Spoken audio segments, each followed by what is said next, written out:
साहिर के ख्यालों में उलझी जिंदगी तेजी से अपनी टेबल की ओर जा रही थी। तभी अचानक उसे ऐसा लगा कि मानो वह सीधे सीधे दीवार से टकरा गई है। अपने सर को थामे हुए वह जमीन पर गिर गई। उसकी आंखों के सामने एक मर्दाना हाथ दिखाई पड़ा। जिंदगी ने उस हाथ को पकड़ लिया। थैंक यू, जिंदगी खड़े होते हुए बोली। तभी उसकी नज़र उस लड़के के सपाट चेहरे पर गई, जिसकी आंखें खतरनाक एक्सप्रेशन के साथ जिंदगी को देख कम घूर ज्यादा रही थी। जिंदगी का दिल तो धक से रह गया। अब मैंने ऐसा क्या गलत कर दिया? जिंदगी अभी सोच ही रही थी कि तभी उसकी नज़र नीचे जमीन पर पड़े हुए उस आदमी के टूटे फूटे फोन पर पड़ी। Oh no! जिंदगी ने डर से अपनी आंखें बंद कर ली। वह लड़का जिसकी उम्र मुश्किल से 21 साल होगी, गुस्से में जिंदगी को कुछ बोलना चाह रहा था, लेकिन जब उसकी नज़र कसकर आंखें बंद किए हुए मासूम जिंदगी के चेहरे पर पड़ी तो उसके शब्द उसके दिल में ही कहीं दफन होकर रह गए। वह आसपास के सभी चीज़ों से बेजार हो गया। उसे सब भूल गया था कि अभी उसका इतना बड़ा भी नुकसान भी हुआ है, वो भी इसी लड़की के कारण। वह आराम से अपने चेहरे पर मुस्कुराहट सजाए जिंदगी के मासूम चेहरे को देखे गया। जिंदगी भी आंख बंद किए हुए काफी देर तक उसके बोलने का इंतजार कर रही थी, लेकिन जब कोई आवाज सुनाई नहीं पड़ी तो उसे ऐसा लगा कि वह चला गया। जिंदगी गहरी सांस लेते हुए अपने सीने पर हाथ रखकर अपने बुलेट ट्रेन की रफ्तार से चल रही धड़कनों खुद सामान्य करने की कोशिश करते हुए पहले एक आंख खोलकर उस तरफ देखा जिधर वह लड़का खड़ा था। जिंदगी के अनुसार अब वह जगह खाली होनी चाहिए थी, लेकिन वह लड़का वहीं खड़ा था, पर अब उसके फेशियल एक्सप्रेशन चेंज हो गए थे। वह अब मुस्कुराते हुए उसको देख रहा था। लड़के को मुस्कुराते हुए देख जिंदगी ने अपनी दोनों आंखें खोल दी। जिंदगी को काफी आश्चर्य हो रहा था। कहाँ वो एक जोरदार लेक्चर सुनने का इंतजार कर रही थी, उसके उलट ये लड़का इस तरह से मुस्कुराते हुए उसे देख रहा था जैसे कि जाने कब से पहचानता है। लड़के को अपनी ओर इस तरह मुस्कुराते हुए देखकर जिंदगी को अजीब सा लगा। क्या है? आंखों ही आंखों में जिंदगी ने पूछा। जिंदगी की इस हरकत पर लड़का एक पल के लिए घबरा सा गया, जैसे उसके चोरी पकड़ी गई हो, लेकिन अगले ही पल उसने खुद को संभालते हुए खुलकर मुस्कुरा दिया। उसने अपने दोनों हाथ अपने सीने के आसपास लपेट दिया और आराम से खड़ा हो गया। ऐसे क्या देख रहे हो? कहीं फोन टूटने का असर दिमाग पर तो नहीं हो गया? दिमाग तो नहीं टूट फूट गया? जिंदगी ने पूछा, लेकिन जब अपने मुंह से निकले हुए शब्दों पर उसका ध्यान गया तो उसने कसकर अपनी जीभ दांतों तले दबा ली। फोन के टूटने का तो पता नहीं और दिमाग कहाँ गायब हुआ ये भी पता नहीं, लेकिन दिल जरूर बर्बाद हो गया है, लड़के ने अपने होठों में ही कहा और फिर अपनी इस उल्टी सीधी बातों पर खुद से ही अपने सर पर मारा। जिंदगी अभी उसे सॉरी बोलना चाह रही थी कि उससे पहले ही उस लड़के ने कहा, सॉरी, गलती मेरी थी, मैं उधर से बात करते हुए आ रहा था और मैंने आपको देखा नहीं। आपको ज्यादा तो नहीं लगी? I am really sorry. मैं जयंत जिंदल। लड़के ने जिंदगी की तरफ हाथ बढ़ा दिया। जिंदगी की तो जान बची लाखों पाए। उसने तुरंत फुल एटीट्यूड के साथ कहा, ओके, आगे से ध्यान रखिएगा। जिंदगी धीरे से निकलने लगी। जिंदगी एटीट्यूड से भरी हुई बात सुनकर और उसको जाते हुए देखकर जयंत फ्रांस से निकला। उसने जिंदगी की बाजू पकड़ ली और खींचकर उसे सामने किया। हेलो मैम, मैं कुछ बोल नहीं रहा। इसका मतलब यह नहीं कि आप इस तरह से मुझे इग्नोर करके चली जाएंगी। मेरा नुकसान हुआ है आपके हाथों, तो मैं क्या करूं? नुकसान हुआ तो हुआ, तुम्हारा जो भी नुकसान हुआ तो उसकी भरपाई भी तुम करोगे। तुम्हारी गलती की वजह से मेरे सर में इतनी बुरी तरह से चोट लगी। क्या मैंने तुम्हें कुछ कहा क्या? नहीं ना। तो उसी तरह से तुम्हारे फ़ोन को भी अगर चोट लगी है तो तुम मुझे कुछ बोलने का हक नहीं रखते। अब अपने इस टूटे फूटे फ़ोन को उठाओ और खुद भी अगर टूटना फुटना नहीं चाहते हो तो चुपचाप निकल लो, नहीं तो खुद भी अपने फ़ोन की जगह टूटे फूटे कहीं ज़मीन पर पड़े होंगे। जिंदगी आराम से बोली, सच में तुम मुझे तोड़फोड़ सकती हो? लगता तो नहीं। जयंत को अब जिंदगी की बातों में इंटरेस्ट आने लगा था। शायद तुमने मेरा नाम सुना नहीं। मेरा नाम जयंत जिंदल है। जयंत ने भी अपने सूट के कॉलर को ठीक करते हुए फुल एटीट्यूड के साथ कहा। हाँ तो मैं क्या करूं? तुम्हारा नाम जयंत जिंदल हो या फिर मयंक जिंदल। जिंदल शब्द बोलते बोलते जिंदगी ने फिर से अपने दांतों तले जीभ दबा ली। बोलो बोलो, चुप क्यों हो गई? जयंत ने मुस्कुराते हुए पूछा। जवाब में जिंदगी ने दांत दिखा दिए। कब आए इंडिया? बताया भी नहीं। जिंदगी खुश होकर जयंत के गले से लग गई। जयंत ने भी खुशी से जिंदगी के आसपास अपनी बाहें लपेट दी। बस आज ही आया हूँ और सबसे पहले तुझसे ही मिलना चाहता था। लेकिन पता चला कि तू हॉस्टल में रह रही है, तो तेरे हॉस्टल जाने से पहले तेरी मनपसंद कचौरियाँ लेने के लिए यहाँ रुक गया था। लेकिन मुझे क्या पता था तू इस तरह कैफेटेरिया में ही इमरजेंसी लैंडिंग करती हुई सीधे मेरे गले ही पड़ जाएगी। जयंत जिंदगी को छेड़ते हुए बोला। बहुत बुरे हो, बात मत करो। पहले तो मुझसे बिना मिले, बिना बताए पूरे परिवार के साथ इंडिया छोड़कर गायब हो गई और फिर आज इस तरह से दिखाई पड़ रहे हो। कहाँ थे अब तक? पता है तुमको मैंने तुम्हें कितना खोजा? जिंदगी ने मुंह बनाते हुए कहा। रियली? तेरे चेहरे से तो लग नहीं रहा। जयंत ने मुस्कुराते हुए कहा। खैर, मेरी बात छोड़, बड़ी लंबी कहानी है और अब इंडिया आ गया हूँ तो मिलता रहूँगा, बात भी होती रहेगी। पर पहले मुझे ये बता तू हॉस्टल में क्यों रह रही है? क्या राणा भवन तेरे लिए छोटा पड़ गया, जहाँ ये हाथी नहीं रखा जा पा रहा? जयंत ने समोसे की बाइट लेते हुए पूछा। जयंत के साथ जिंदगी कैफेटेरिया में ही एक टेबल पर आ चुकी थी। उसने अपनी सहेलियों को हाथ के इशारे से खुद के यहाँ होने की इन्फॉर्मेशन दे दी थी और अब जयंत से बातें कर रही थी। हाथी होगा तू? मैं तो अभी पतली दुबली हूँ। जयंत के हाथ पर हल्के से मारते हुए जिंदगी ने कहा। हाँ बिल्कुल, तू अभी भी गिलेरी जैसी ही है। पर यह मेरे बात का जवाब नहीं। जयंत ने संजीदगी से कहा।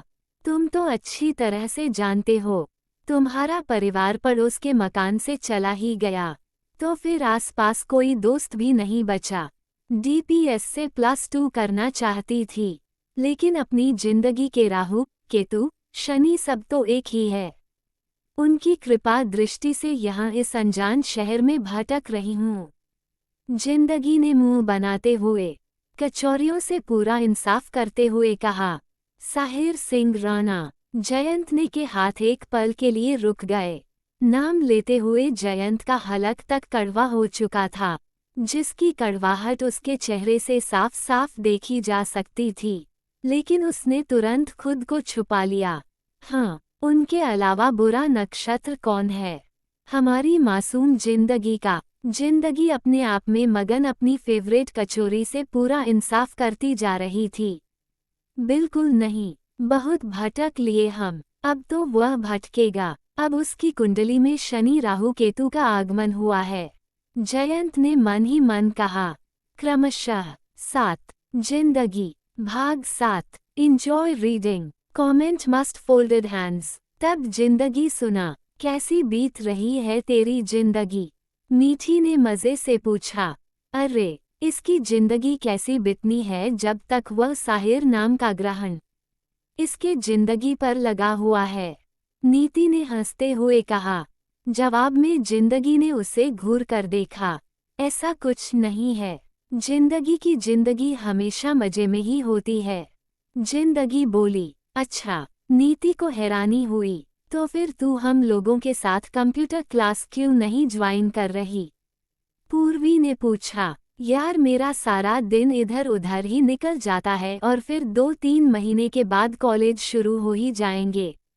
तो क्या बेकार में अभी से ही खुद को परेशान करूं? अभी तो 2-3 महीने मिले हैं अपनी जिंदगी आराम से जी लेने के लिए। जिंदगी आराम से सोफे फैलती हुई बोली। सीधे क्यों नहीं कहती? साहिर ने तुझे मना किया है। मोना ने टुकड़ा जोड़ा। ऐसा कुछ भी नहीं है। तुम लोगों की सारी बातें तो साहिर से ही शुरू होती है, साहिर पर ही खत्म होती है। वह तो यहाँ है भी नहीं। करीब 1 सप्ताह से फॉरेन टूर पर गए हुए हैं। जिंदगी ने सिरे से इनकार किया। ओहो, तभी तो मैं सोच रही थी आखिर हमारी जिंदगी को हमारी याद कैसे आ गई। पूर्वी हंसते हुए बोली, प्लीज तुम अपनी बकवास बंद करो। जिंदगी छोड़ते हुए बोली। वह जितना ही साहिर के नाम से दूर रहना चाहती थी, उतना ही उसकी सहेलियां उसे घुमा फिरा कर साहिर के नाम से जोड़कर खुश होती थी। तो फिर तू भी हम लोगों के साथ कंप्यूटर कोर्स ज्वाइन कर ले। अभी तो साहिर भी घर पर नहीं है तो तुझे एडमिशन लेने से कौन रोकेगा और तू बोर होने से बच जाएगी। पूर्वी ने समझाया। ठीक है, मम्मी से बात करती हूँ, जिंदगी ने सोचते हुए कहा। Okay bye, take care. 12th के पेपर होने के बाद ये सारी लड़कियां अपने अपने घर पर आई थीं। अभी रिजल्ट आने में 3 महीने बाकी थे, इसलिए सारी लड़कियां फ्री ही थी। इसमें कुछ लड़कियों ने मिलकर कंप्यूटर क्लास ज्वाइन किया था और आज वीडियो कॉल के दौरान अब जिंदगी पर भी दबाव बना रही थी। पर जिंदगी का ऐसा कोई इरादा नहीं था।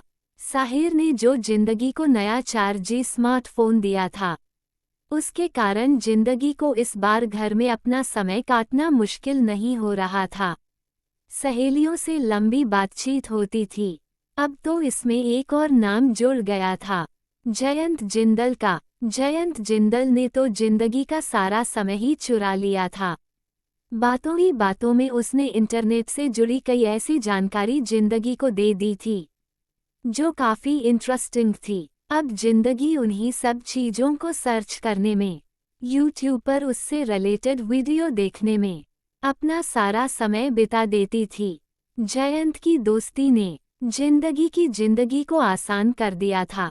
फोन और चैट में डूबी हुई जिंदगी को बाहरी दुनिया तो दूर, घर में भी क्या हो रहा है इससे कोई मतलब नहीं रहता था।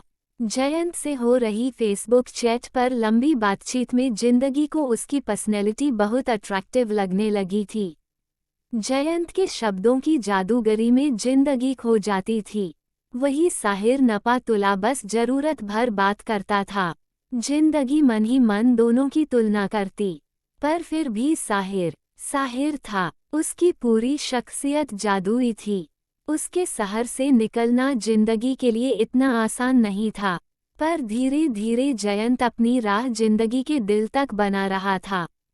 जयंत ने अपना यह फेक प्रोफाइल बनाया था सिर्फ जिंदगी से बात करने के लिए और सिर्फ जिंदगी को इसके बारे में ही बताया था। एक दिन बातों की दौरान जयंत ने अपनी इच्छा जाहिर की। वह जिंदगी से मिलना चाहता था। इस कारण उसने पहले भी 1-2 बार जिंदगी को बुलाया भी था और जिंदगी भी उससे मिलना चाहती थी, पर जिंदगी का इस तरह से अकेले घर से बाहर निकलना संभव नहीं था। उसे कहीं भी जाना होता था तो ड्राइवर के साथ साथ बॉडीगार्ड की एक लंबी फौज लेकर जाना पड़ता और इस तरह का रिस्क जयंत लेने को तैयार नहीं था। इसलिए जिंदगी में मन महसूस कर रह गई थी। इसी बीच उसे पता चला कि मीठी में कंप्यूटर कोर्स में एडमिशन लिया है। घर से बाहर निकलने की चाह में जिंदगी ने भी बैठे बैठे अपनी महान फरमाइश अपनी मम्मा जानवी सिंह से कर डाली, जो कि एक कुशल गृहिणी थी। राजस्थानी शाही परिवार में पली बड़ी जानवी सिंह अपने संस्कारों और आदर्शों में बंधी हुई एक संभ्रांत महिला थी। मम्मा, मैं घर में बोर होती रहती हूँ, क्यों ना एक कंप्यूटर का शॉर्ट टर्म कोर्स कर लूँ। कंप्यूटर सेंटर हमारे घर के करीब ही तो पड़ता है। जिंदगी ने जब जानवी जी को आराम से सोफे पर बैठे हुए देखा तो उनके गले में बाहें डालते हुए कहा, क्यों बोर क्यों होती हो, घर के भी काम करो तो बोरियत नहीं होगी। अचानक से साहिर की आवाज सुनाई दी। हे भगवान, जिंदगी ने अपनी आंखें बंद कर ली। इस साहिर सिंह राणा ने तो मुझे पागल कर देना है। अब तो मेरे कान भी बजने लगे हैं। आसपास अच्छी तरह से देखने के बाद ही उसने बात शुरू की थी। वह मीटिंग के सिलसिले में आउट ऑफ कंट्री गया था और कल तक उसके आने की संभावना थी। ये बात उसने अपने पापा से आज सुबह नाश्ते के टेबल पर ही कंफर्म की थी। फिर अचानक अभी कैसे टपक पड़ा। जिंदगी अभी अपने शक को एक आंख खोलकर कंफर्म ही कर रही थी कि तब तक उसकी आवाज फिर से सुनाई पड़ी। ऐसा है छोटी मासा, आप दिन रात किचन में घुसी रहती हैं। अब इन्हें भी कुछ बनाना खिलाना सिखाएं। ऑफिस जाने के नाम पर तो इन्हीं बुखार आ जाता, तो कम से कम यही अच्छा होगा कि यह घर के कामों में मन लगाएं। साहिर सोफे पर आराम से बैठते हुए बोला। कह तो वह जानवी सिंह जी से था, लेकिन जिंदगी उसके निगाहों के घेरे में थी। जिस चीज को जिंदगी महसूस कर रही थी, साहिर उसे अपने साथ बिजनेस ट्रिप पर ले जाना चाहता था, ताकि धीरे धीरे से जिंदगी के अंदर बिजनेस समझने की काबिलियत आ जाए। लेकिन जिंदगी को तो इधर नए फोन का चस्का लगा था। साहिर के साथ रहने पर वह आसानी से इसका इस्तेमाल नहीं कर सकती थी। इसलिए उसने नो इंटरेस्ट करके अपना हाथ झाड़ लिया था। वैसे छोटी माँ सा, हम सोच रहे थे कि जब इनका और किसी चीज में इंटरेस्ट नहीं तो धीरे धीरे इन्हें आप घरदारी ही सिखा दीजिए। और वैसे भी जब ये घर से बाहर पढ़ने के लिए जाएंगी, तो इन्हें कम से कम किसी भी इमरजेंसी हाल में कुछ तो बनाना आना चाहिए। साहिर ने जानवी जी से कहा, बात तो सही है कंवर सा आपकी, अपना खाना बनाना तो सबको आना चाहिए। जानवी जी ने साहिर के हाथों में पानी का गिलास थमाते हुए कहा, तो फिर शुभ काम में देरी कैसी, इसकी शुरुआत आज से ही कर लीजिए।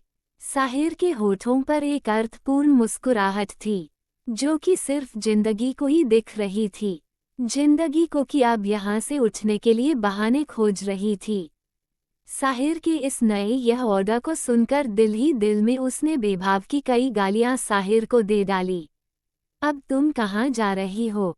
चलो मेरे साथ। किचन में सबसे पहले ठाकुर जी के भोग लगाने के लिए कुछ मीठा बनाना सीख लो।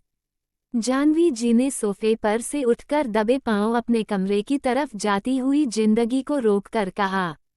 जिंदगी ने बेबसी में अपनी मुठियां बंद कर ली। जिंदगी कभी अपनी मम्मा की शक्ल देखती तो कभी साहिर की, जिसके होठों पर अब विजय की मुस्कान थी। ऐसा कभी नहीं हो सकता कि साहिर कोई बात बोले और मम्मा को ऐतराज हो। वह अपनी दिल की बात होठों पर लाकर पछता रही थी। छोटी माँ सा, काफी दिनों के बाद आज दाल बाटी खाने का मन कर रहा है और मैं चाहता हूँ कि जिंदगी यही बनाना सीख ले। क्यों, आपका क्या ख्याल है? साहिल गौर से जिंदगी के चेहरे को देखते हुए कहा। उसकी अजीबोगरीब फरमाइश पर जिंदगी अपना सर पकड़कर रह गई। Mister Sahir, I will kill you. जिंदगी सुलग कर रह गई। क्रमशः 8 जिंदगी भाग 8। Enjoy reading. Comment must folded hands. उफ, क्या मुसीबत है। जिंदगी ने एक पल के लिए अपने आटे में सने हुए हाथ को देखा और दूसरी नज़र अपने लगातार बज रहे मोबाइल पर डाली। मोबाइल एक बार बजकर बंद हो चुका था, फिर दूसरे बार भी लगातार बज रहा था। जिंदगी वैसे ही अपने फोन के पास आई। स्क्रीन पर जयंत कॉलिंग दिखा रहा था। जिंदगी ने तेजी से अपने आसपास देखा। कोई नहीं था। उसने अपने हाथ बेसिन में धोए और फिर जल्दी से फोन उठा लिया। हेलो, क्या हुआ? सोई हुई थी क्या? उधर से धीमी मदहोश करने वाली जयंत की आवाज आई। नहीं, खुली आंखों से सपने देख रही हूँ। जिंदगी चिढ़कर बोली। मतलब क्या? कुछ नहीं। तुम अपना बताओ, किस लिए फोन किया है? क्यों? मैं बिना किसी काम के तुम्हें फोन नहीं कर सकता। जयंत ने नगवारी से पूछा। बिल्कुल कर सकते हो। पर अभी मैं बिजी हूँ, तुमसे बाद में बात करती हूँ। जिंदगी ने फोन कट करके रखना चाहा। फोन के दूसरी तरफ जयंत उसकी हरकत समझ गया था। अरे रुको रुको, ऐसी भी क्या बिजी हो जो तुम्हारे पास बात करने का भी टाइम नहीं है। जयंत को हैरानी थी। बस कुछ काम ही कर रही हूँ, फिलहाल टाइम बिल्कुल नहीं है, काम खत्म होते ही तुमसे बात करती हूँ। जिंदगी अब उसे भला क्या बताती कि क्या कर रही है। और ऊपर से अगर कोई इस समय रसोई घर में आ जाता तो बैठे बिठाए उसकी शामत चली आनी थी। ऐसा कौन सा काम कर रही हो जो तुम्हें मेरे से बात करने का टाइम नहीं है। जयंत को अभी भी भरोसा नहीं हो रहा था कि जिंदगी के पास उससे बात करने के लिए समय नहीं है, क्योंकि पिछले कुछ दिनों से उसकी और जिंदगी की फोन पर लंबी बातचीत होती थी। प्लीज जयंत, मैं सच में बहुत बिजी हूँ, अगर तुमने किसी जरूरी काम से फोन किया है तो जल्दी से बताओ और फोन रखो। जिंदगी ने प्रेशर कुकर की तरफ नजर डालते हुए कहा, जो कि किसी समय सीटी दे सकता था। जिंदगी फोन हाथ में लिए हुए ही तेजी से प्रेशर कुकर के पास आई। जिंदगी अभी गैस का नव काम करती उसके पहले ही प्रेशर कुकर अपनी तेज आवाज में सीटी दे चुका था। अरे मम्मी! जिंदगी तेजी से 4 कदम पीछे हुई। प्रेशर कुकर की सीटी के साथ गरम दाल के छींटे भी उसके हाथ पर पड़े। फोन पर जब जयंत के कानों में प्रेशर कुकर की तेज आवाज पड़ी तो उसने अपना फोन कानों से हटाकर हिलाकर देखा। सही में उसके कानों तक प्रेशर कुकर की आवाज में आई थी ना। एक मिनट, क्या तुम रसोई घर में हो? जयंत ने अविश्वास से पूछा। नहीं, कॉन्फ्रेंस हॉल में हूँ। जिंदगी चढ़कर बोली। अरे यार, तुम हर बात का उल्टा ही जवाब क्यों देती हो? बताओ ना, क्या बात है? रसोई के दरवाजे पर भी ना जाने वाली जिंदगी ने आज रसोई में अपने शुभ कदम रखे हैं। घर में सब ठीक तो है ना? जयंत ने अपनी हंसी दबाते हुए पूछा। घर में सब ठीक है, बस मेरा ही दिमाग खराब हो गया था, जिसकी सजा मुझे रसोई घर में धकेल कर मिली है। जिंदगी हाथ पोछे का कपड़ा उठाते हुए बोली। कुकर से पानी आने के कारण सारा गैस स्टोव गंदा हो चुका था। अब बोलते क्यों नहीं, कुछ जल्दी से बोलो और फोन रखो। मेरा दिमाग ऐसे ही खराब है और तुम ज्यादा मत खराब करो। जिंदगी झललाते हुए बोली। बात क्या है जिंदगी? अगर तुम सारी बात मुझे बताओगी तो शायद मैं तुम्हारी कोई मदद कर सकूं। जयंत ने कहा। मेरी मदद कोई नहीं कर सकता। उन्होंने मुझे किसी से भी मदद लेने से मना किया है। मुझे जो भी कुछ करना है खुद करना है। जिंदगी रूनवासी होकर बोली। किसने मना किया है मदद लेने से? अरे वही जो मेरी जिंदगी में शनि राहु केतु बनकर पड़ा हुआ है। जिंदगी ने नाक से सिकुड़े। जयंत समझ गया था कि जिंदगी साहिर की बात कर रही है, इसलिए उसने अपनी गंभीर आवाज में कहा, क्या बात है? पूरी बात बताओ। मेरी ही मति मारी गई थी जो मैं उन लड़कियों के चक्कर में आकर कंप्यूटर क्लास में एडमिशन के लिए बोली और उसके एवज में मुझे आज सबका खाना बनाना पड़ेगा, वह भी दाल बाटी चूरमा। तब कहीं जाकर मुझे कंप्यूटर क्लास में एडमिशन मिलेगा। एक काम करो, तुम अपने फ़ोन का वीडियो ऑप्शन ऑन करो, मैं देखता हूँ। घबराओ मत, तुम्हें कंप्यूटर सेंटर में एडमिशन जरूर मिलेगा। जयंत ने जिंदगी से कहा। पर उसने मुझे किसी से भी मदद लेने से मना किया है। जिंदगी के दिमाग में साहिर की बात घूम रही थी। जिंदगी, बेवकूफ़ी मत करो, यहाँ कोई तुम्हें देखने नहीं आ रहा है कि तुम किसकी मदद ले रही हो और किसकी नहीं। वैसे भी तुमने मेड की मदद नहीं ली है, उसने जरूर मेड के लिए ही कहा होगा। जयंत ने समझाया। हाँ, ये बात तो ठीक कह रहे हो, उन्हें मेड के हाथ का खाना नहीं पसंद। जिंदगी सहमत होती हुई बोली। मैं हमेशा बात ठीक ही कहता हूँ, पर तुम्हारे दिमाग में देरी से समझ जाता है। क्या कहने का मतलब तुम्हारा? मेरा दिमाग स्लो चलता है। जिंदगी ने अपनी एक आंख ऊपर करके जयंत से पूछा। नहीं नहीं, बहुत फास्ट चलता है, पर सिर्फ मेरे ही सामने, वो भी लड़ने झगड़ने के लिए। उसके सामने तो भीगी बिल्ली बन जाती हो। जयंत ने ताना मारा। ये बात तो सही कह रहे हो। जिंदगी ने मायूसी से मुंह बना लिया। अब मुंह मत बनाओ, जो बनाने को मिला है पहले वह बनाओ।